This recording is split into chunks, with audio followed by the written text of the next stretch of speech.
Yeah, okay. How you doing there, Steve? Good. Good to see you. Always, yeah, you too. Always glad to talk with Teen Corps people. So, Yeah. I was trying to recall when I came to your Las Vegas session with three students.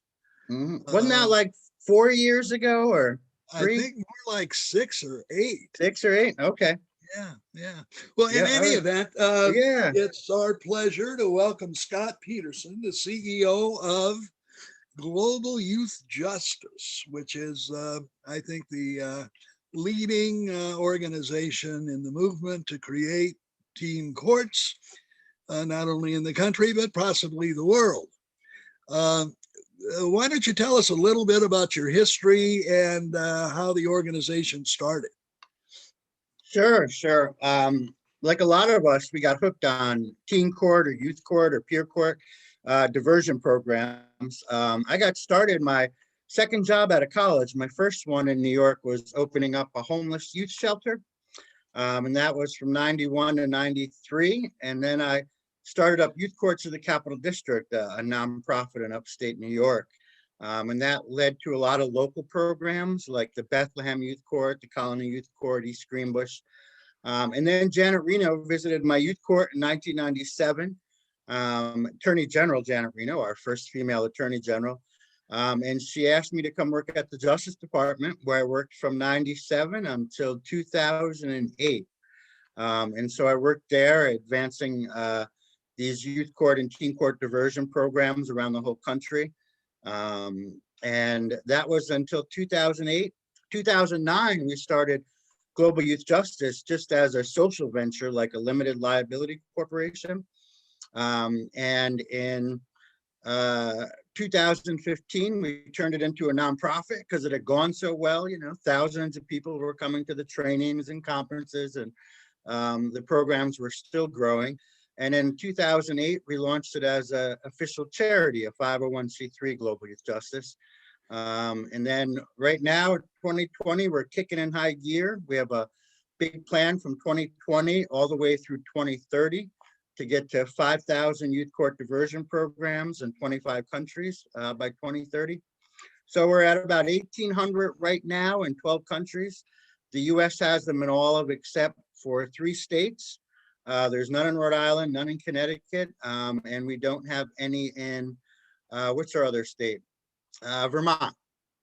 So yeah, we're working it, and Global Youth Justice is going really well. You know, it's turned out well. It's wonderful. Yeah. I just first plug uh, for those unfamiliar with the site. We have a resource section, and I urge anybody of interest to go to the resource section where you can easily subscribe to a free monthly newsletter.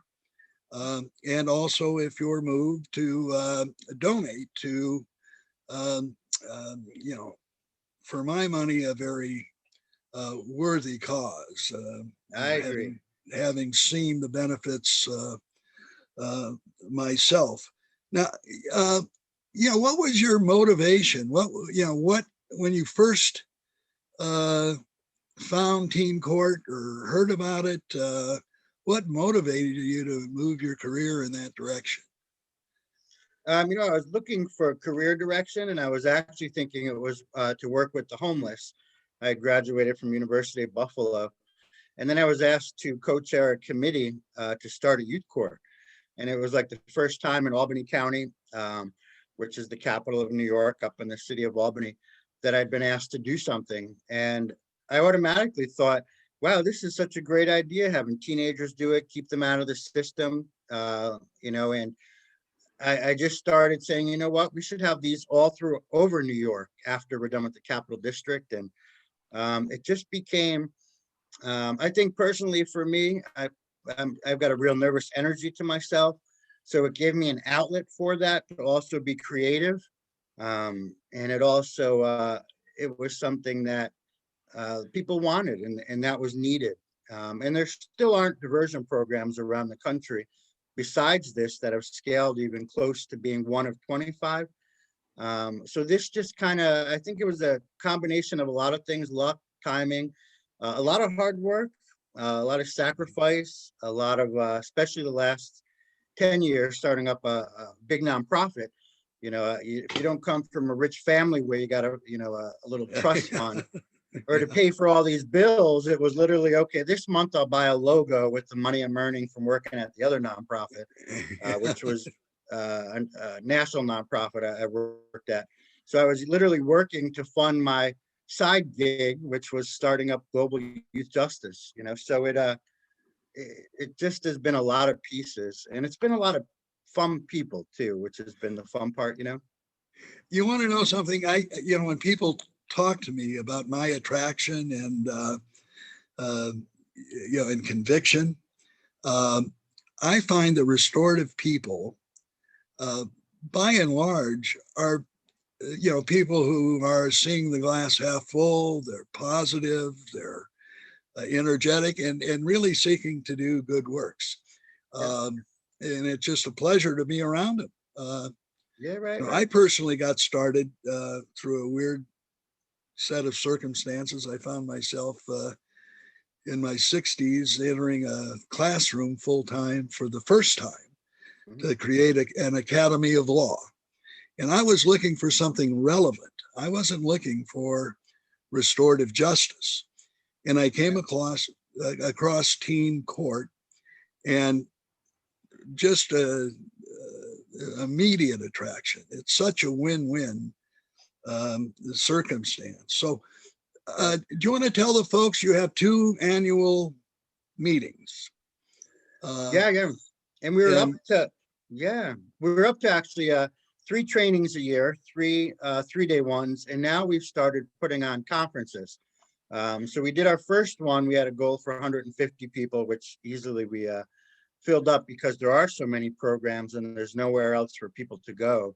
So it is important, as you said, to mention those kinds of trainings. So we'll be doing more trainings, but what we're doing this year, we're going to we're still going to continue the trainings. We're going to launch back with the first one being in June. That'll be in Las Vegas. We're going to be doing one in Boston.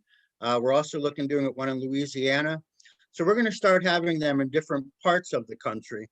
When you put on trainings, anybody watching who's ever organized an event, you've got to sign for all these rooms and meeting space, and before you know it, you're on the hook for 25 grand.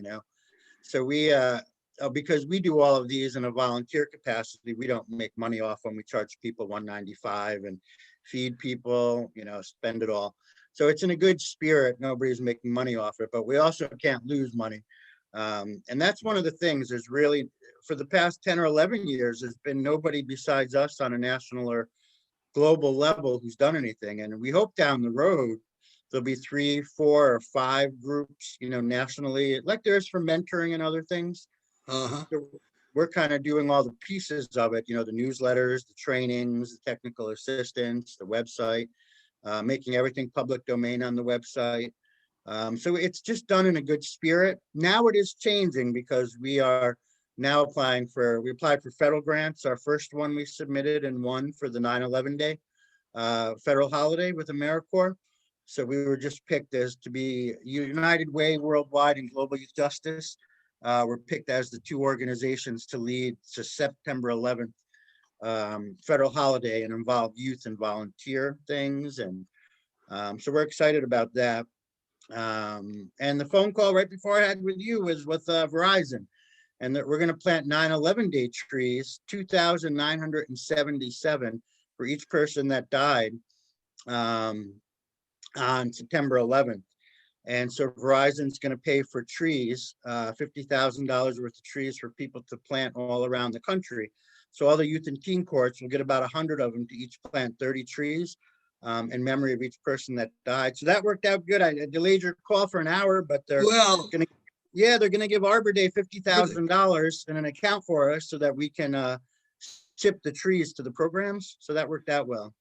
Fantastic. Yeah, right. I And again, love it's success local programs, stories. local. It's amazing. Yeah. So when you go to, well, I have a couple of colleagues, Yep. Molly and Mark, those interested in starting um, teen courts, um, I, I mean, you're a treasure trove of information. Uh, that is the Global Youth Justice Site. And is that um, Las Vegas meeting still the meeting for people who are looking to start up courts? It is. We're gonna, because of COVID and everything that's going on, we're gonna have a lot of programs restarting with new staff. So we'll have those new people and existing programs that restarted. Plus, we're gonna have new programs, people that just want to start them. So really, what we're doing with the trainings, they're shifting more to people who've never been trained, new to an existing program or a new program. And then the conference will be for a lot of people like yourself who've been involved for a while. And so that it'll be more separated. We probably could have done a better job with the trainings, but it was always a mixture of people. And because we could only do one event maybe every 6 months back a few years ago, we were glad to just do that. Plus, we get a lot of people at the trainings who like to just come and network with their peers, see what's going on Yeah. new, and just to get away from working. So yeah, it's good. We try to appeal the best we can, and we're gonna made a conscious decision starting from here forward. We're gonna have more trainers and be more specific with the trainings. We Yeah, couldn't I know afford it before. when I was there with three of my students. It was a highlight of their Oh, high good. school careers. Yeah, I mean, they were treated like royalty. Um, you and your board took them out to, I don't know if you What did we do? recall, Oh, that's right. We treated you, them somewhere for dinner, right? yeah, The the Bellagio buffet. Bellagio Yeah, buffet. yeah, right. I forgot about that. We had some of the kids there. We had Yeah, some leftover money. Shh, yeah, don't tell our board. yeah. Well, I got to tell you, that was really top shelf. I took my wife along as a chaperone, and so we joined. We went to the Bellagio at the same time, and we sat a little ways away, but so we could keep an eye on the kids. Yeah, yeah. They had a great time, and there was a high-ranking police officer from Chicago who helps administer the teen courts there, and he ordered up a stretch limo and took the kids on a tour of Yeah. Las Vegas, and boy, they sure loved that. And Yeah, I think that was a yeah. yeah, it was just wonderful. So I That was urge good. Hmm. everybody out there to get as many people as they can, because these conferences are really amazing for the amount of information, two, the way you package it. I mean, it really is. It might sound really easy to say, okay, let's start a teen court. Yeah. As you say, there's a lot of moving parts, and if Yeah, you there are though.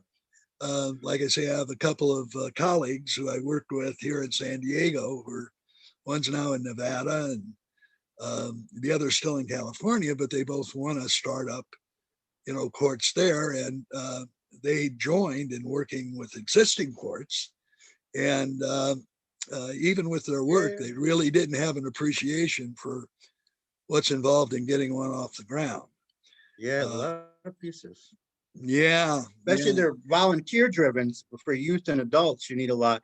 So it's a lot of coordinating adults, training them, recruiting them, keeping yeah, them involved, retaining them, recognizing them, organizing them, and then yeah, getting all the other agencies to refer cases and keeping it going. And now, who knows? We have hundreds that of them are back.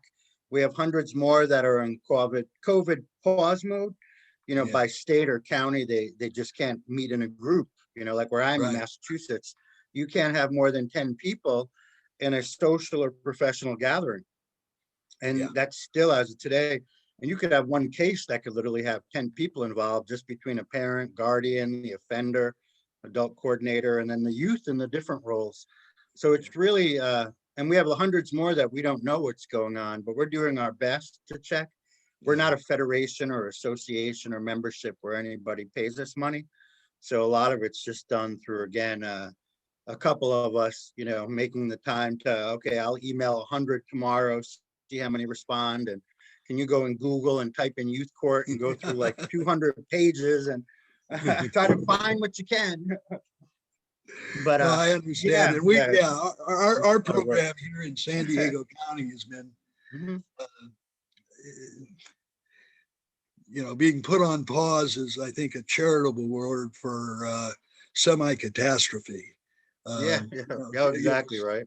starting up Yeah, yeah. again Mhm. after this thing finally is, beaten.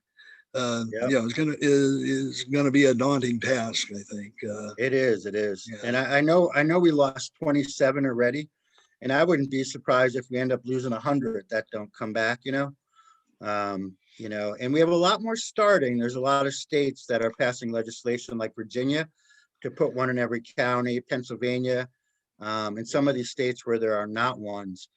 But yeah, and the government's done nothing to help. We contacted the Federal Office of Juvenile Justice Delinquency Prevention, our board vice president, the Honorable Arthur Burnett, Judge Burnett, and I. Um, and nothing. They're not even doing not anything to not help us, but to not help any other programs. The Federal Juvenile Justice Office, and it was literally shocking to hear they said, "Oh, we released the blog on tips, and we're supporting the current grantees we have," which is like, so yeah, you can't look at local government, federal government, I mean. So we just decided that we're going to need to do a really aggressive training, like one every other month, for like 10 of them, to just yeah, get this back going.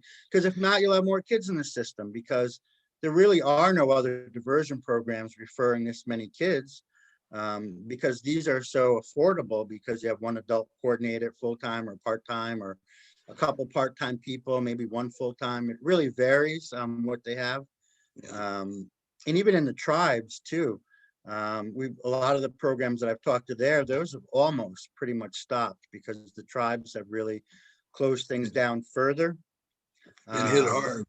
Yeah, yeah, they have, and there's not a lot of times only a few social gathering places, so it's spread kind of quick. And I don't understand it all, but I know that when they've called me, it just seems worse than the other places, because they don't have all the partners to help them.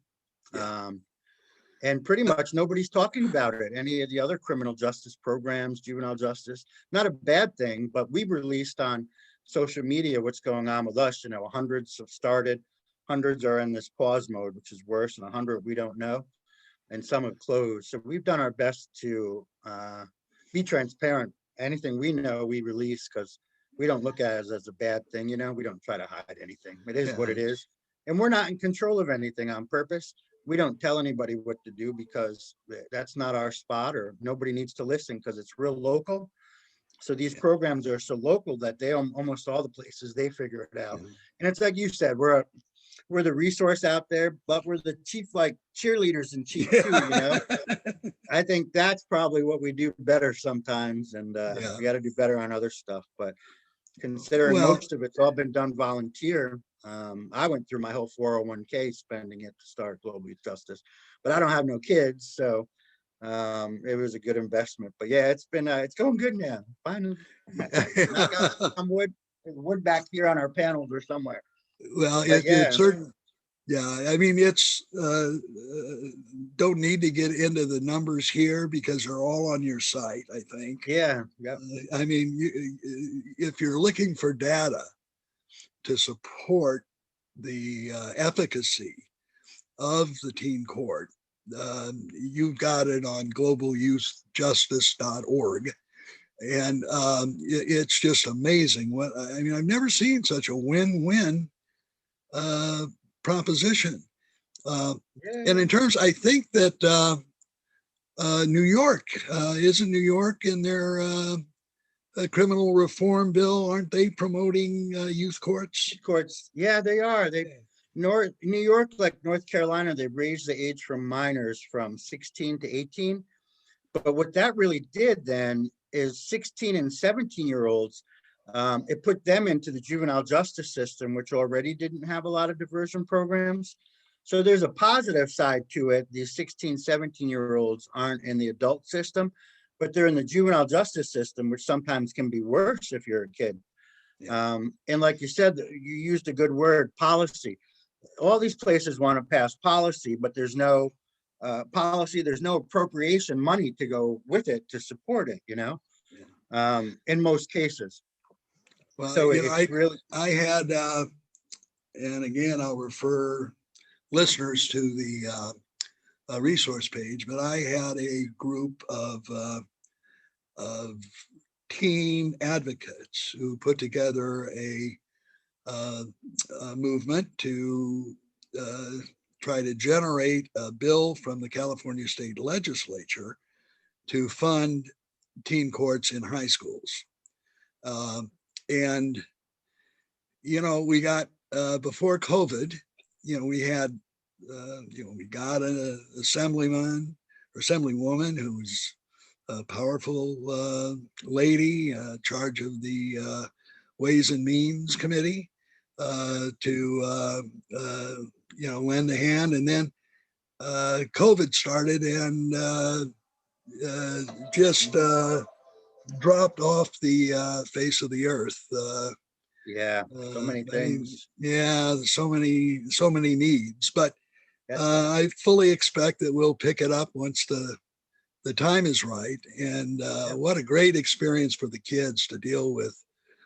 Go to lobby the legislature and go meet with the assembly people. And so even when it doesn't seem like you're making progress, at least for the kids who are involved as activists in the movement, it's a wonderful, wonderful learning process. And a lot of these kids really find their voice, and it's beautiful to watch. It's good. It's a lot of times a volunteer service for the youth to volunteer. Often there's not something that's continual. It's more episodic, like let's organize a big event 4 months from now and do something on a Saturday. Since kids are always getting arrested, the program just keeps going. So the youth volunteers, to include former offenders, I think they really build skills inside themselves and confidence, because they're actually doing something with cases as long as they're having enough of them. And they can be involved for 1 year, 2 years, 3 years. The program I ran, I left after 3.5 years, but I was there up until the beginning of the 4th. And we had kids that started in 9th grade were making another year commitment as seniors. So that's, some of these kids are involved for years, and it's the main thing they do. And for a lot of kids who don't come from wealthy families, there's not a lot of money involved with having to be involved, It's not like you got to buy all the sports equipment. And a lot of programs even buy t-shirts the same color so that all the kids look the same, because some kids can't afford shoes and a polo shirt, or they grow out of them. Well, they grow out of them so quick because they're teenagers. The parents, So I really think for the youth volunteers, it's great. And then obviously for the offenders, parents don't need lawyers. And if you cannot arrest them or charge them, different words for minors, I encourage that first, I also encourage programs to take a kid a second time, a teenager. Maybe when you were 12, you got arrested for stealing something from Walmart. And then when you were 17, you got arrested or charged, apprehended for marijuana or alcohol, I don't think you should rule out not taking them a second time, because the first time. That's one of the big, that's one of the big issues we've had, is expanding the scope of cases they're allowed to hear.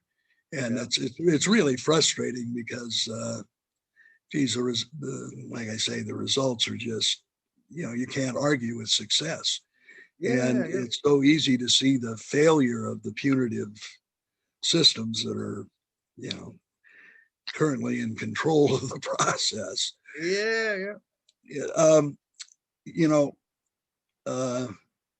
One of the things that I'm trying to do with this podcast is to get people involved in building community, and there's in my train of thought, nothing better you can do than volunteer, for teen court duty. And there's so many places where an individual, can help, and I think find a whole lot of satisfaction and pleasure in the work.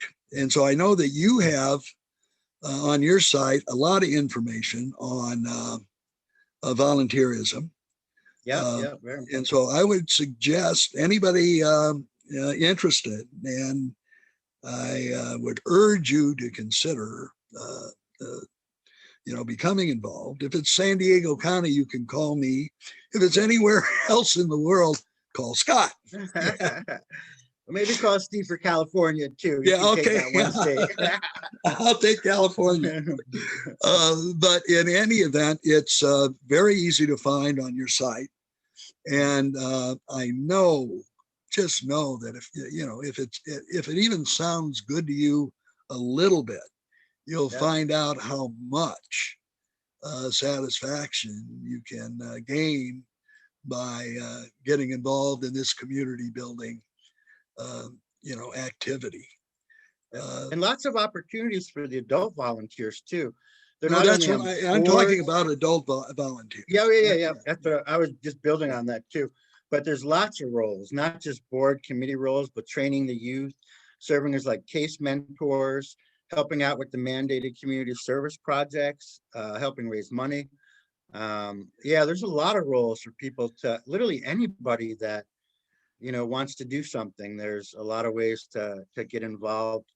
So yeah, it's very much local. There's nothing else I haven't seen in my 25, 30 years now, anything like this.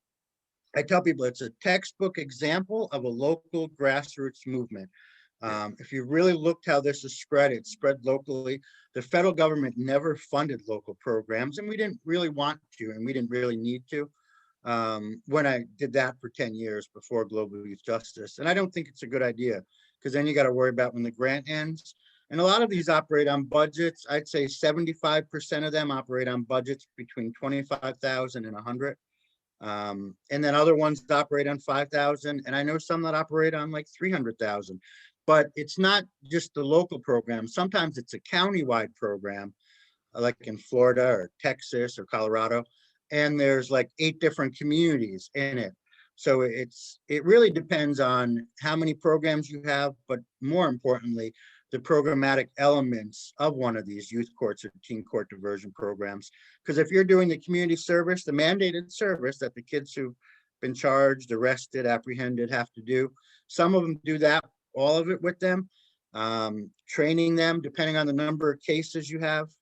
So there's really a lot of factors that go into it. And as you said, our website, if you go under the resource button, there's a publications button there that's got about 20 different manuals that you can use for free.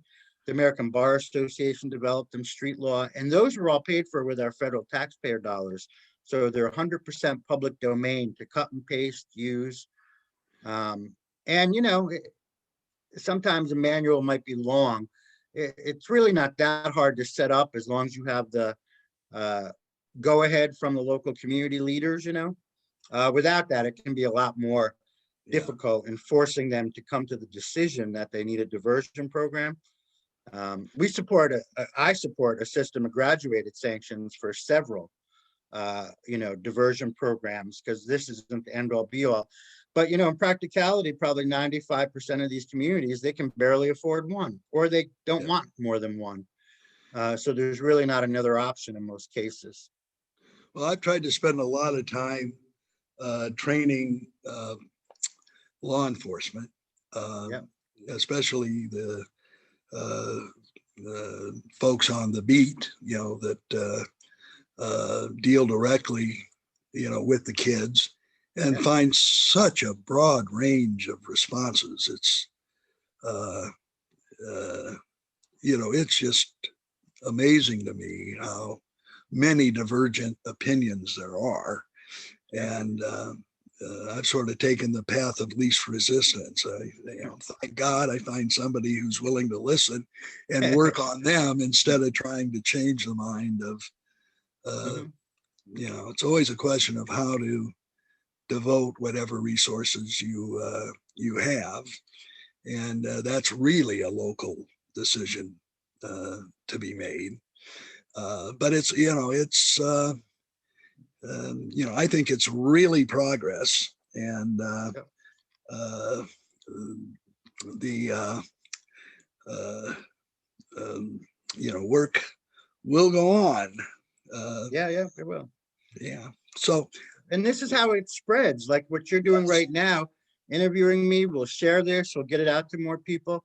And it's all these little things that added up as I get older. yeah. This work came from here, that from there. And What I because it's yeah, not what about money in most cases, it just it captures it the right comes and it people. goes. Yeah, Yeah, it yeah, comes and it goes. yeah, Um, but one of the things that I urge people who listen, to me is just to talk about it. Talk about youth justice. Talk about um, restorative versus punitive systems. Um, get a basic foundation of information, which is best found on your site, and talk to people. If you know a school principal, if if there's a police officer that lives down the yeah, street, if you know a lawyer or a judge, just anybody in the public sphere that works around kids, uh, just talk about it. It's easy. The more seeds you plant, the more trees you'll have, yeah, and exactly. it's a numbers game. So everybody, you Yeah, know, come to me, come to Scott's, or go to Scott's sites, go to yeah, my site, get the information and talk about it. yeah, yeah, It's this organic growth is growth that's meaningful. yeah, Whenever yeah, you yeah, come in, this is the program, and you come in dogmatic. What I love about it is there's a million ways to skin the cat, and yeah, there's yeah, nothing about this whole system that says, well, you have to do it this way, or you have to do it that way. yeah. It's a fact that certain people can pull certain stuff off, and Oh, uh, so true. other That's so true. people wouldn't have a shot. Yeah, So find your way and go for it. Help the yeah, kids yeah. out. Yeah, yeah. No, it's great that it's public domain too. It's pretty rare, Yeah, Usually you'll have some national or global group that wants to own everything. The name, you can't even log on to copyright. this. Yeah, Everything's public domain, and it's just like, come to training, we'll help you what you want, and we'll empower you, go back, and you don't need us, after that, unless you see something, it's you can really, the community can own it. yeah. And I tell you, you might not need it, but boy, Yeah. there's really nothing It like is best helpful. Yeah, practices. yeah. People. Yeah, I mean, if you give, if just sharing things at work is a really good thing. Yeah. And And you it causes a guys, big growth. I mean, we've got 105,000 newsletter subscribers, 10 Twitters, some of them like 75,000 followers. I mean, I think taking this public domain approach and, just like you said, trying to help people without trying to own it or make money, um, people see that, and they want to yeah, be part of the network. And we have people involved that even don't run programs, that people support it for the democracy values for the kids, the civics, the rule of law. It teaches them accountability, citizenship, youth service. There's so many things, but we just need to still get more support, to really help, and expand it, because it could be in 40,000 communities. well, it should There's be. that many. Yeah, Yeah, yeah. There's that many local.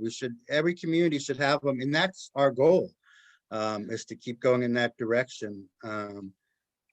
But yeah, yeah, yeah. I think it's we got to come out strong the next year or two, to keep it, push it out yeah. front further. Um, but yeah, Well, yeah, one of the things you said earlier, you mentioned something about offenders being involved as volunteers, mhm, and I mean that's like my favorite thing.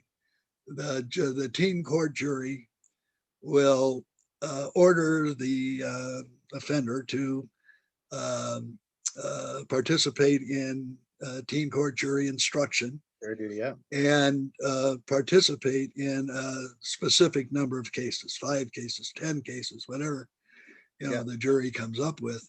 And then and I keep track, and all of a sudden here's one, and he shows up after he was ordered to do 5 cases, and yeah, he's done 5 cases. This is a sixth, and I'll say, Juan, you've done your your obligation. Obligation, yeah, Yeah, he says, I know, and I'm here, and I want to be here. And I just, yeah. it's just, I mean, it just happens time and time again. And it's really it's transformational for so many of these kids. Yeah, oh yeah. Okay. That's Well, why Scott, you can target those youth offenders.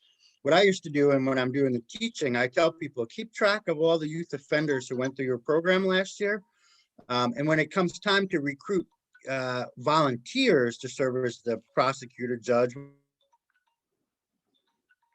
that's, model you have, send them that's, each a letter or and encourage them to come back and volunteer.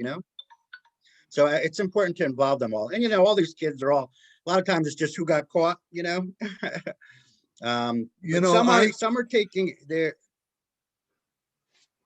Go ahead. Yeah, I was going to say there's really no difference between 99% of the teams that do stuff. Some just maybe did something once, been doing it, get caught. But what we're seeing across the country is there's some really serious stuff going on with the teens. The crystal meth is still big, the cocaine. We have teen courts that are in Florida that are taking cocaine cases. Teen courts meant for minor first-time offenses, second-time offenses, violations, crimes, offenses, misdemeanors. But when you get into the community level, 20 years ago, I would have been horrified to hear teen courts handling cocaine or crystal meth. But these communities, they say, we don't have any other diversion program. You're not locking our kids up. And the local community, the chief of police, but the chief listens to whoever the elected officials are. If this is our diversion program, instead of arresting them, but they'll do drug treatment, or treatment and then go to teen court. But it's a problem. There's not enough diversion programs, and people can look to these programs and take more serious things. And I try not to judge when it's local communities doing it, but you'll find people are thoughtful. It's not like anybody's just saying, let's let teen court, cocaine cases go to teen court, which is probably only like a couple percent of them. 5% of the programs take more serious drug offenses, but drug testing, treatment should always go with it. And the ones I've seen are doing that. It's just that what I've seen is a shift to more serious offenses, because teen court might have been around for 20 years now in that community, maybe 5 years in another, because there's, it's not like they all start at the same time. But I'm hearing a lot of programs saying, our community wants us to take these crystal meth cases. The kid had a possession, and, it's not up to us, but it's up to us to do our best to encourage them to do that. But most of these people are professionals and they've got them built in. But like you said, there's so many different ways to skin a cat and do this. And even it's not like just nonprofits run them, or police, or probation, or courts, or DAs, schools, social justice bars. The local community decides who's going to be the lead administering agency, but you often need 6 or 8 groups to making the referrals. Yeah.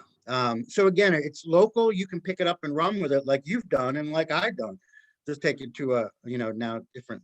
But so yeah, I appreciate you let us talking about this today, Steve. So thank you. Well, I thank you for your service, because you really, if it wasn't for you, I'm not sure that it was your website that again, I was looking for something. We were starting a law academy, a school within a school, and I was looking for something relevant, because being a lawyer and not having been trained as an educator, it just appeared to me that if the kids are tasked with doing something real, it was a whole different level of learning, of critical thinking, of planning and problem solving than you get with any course I could teach in a classroom. So hey, it was great seeing you. I promised I wouldn't take up too much of your very busy no, that's schedule. okay. But I definitely would like to. Oh, I was going to say, I'm glad you like the website. I'm glad you found that helpful. A lot of people do. Wired Impact, I'll just mention, they're a company that picks 3 nonprofits a year who can't afford to develop really big websites. They develop your website and then just charge you $249 a month. So we were picked as one of three. I actually applied for it because we wouldn't have been able to afford to have all that Yeah. stuff on our website. So they did it and made it affordable because they saw the value in the teen courts too. So there's partners Beautiful. on many levels. And Yeah. yeah, they were great because we couldn't have afforded that. But we're doing good now. Now we can, you know. Well, not It's so again, but worthwhile. I yeah. thank you. And Yep. when anything new pops up worthy of discussion, please, don't be a stranger. And if I don't hear anything particular, I'll call you back in a few months and we'll catch up some more. Yeah, we will. Thanks for all you're doing, Steve, with Teen Court 2. You're our family out there, and thank you so much. Good luck, everybody. But great. Thank you very much, Scott. Take care. You take care too. Yeah, bye. Bye bye.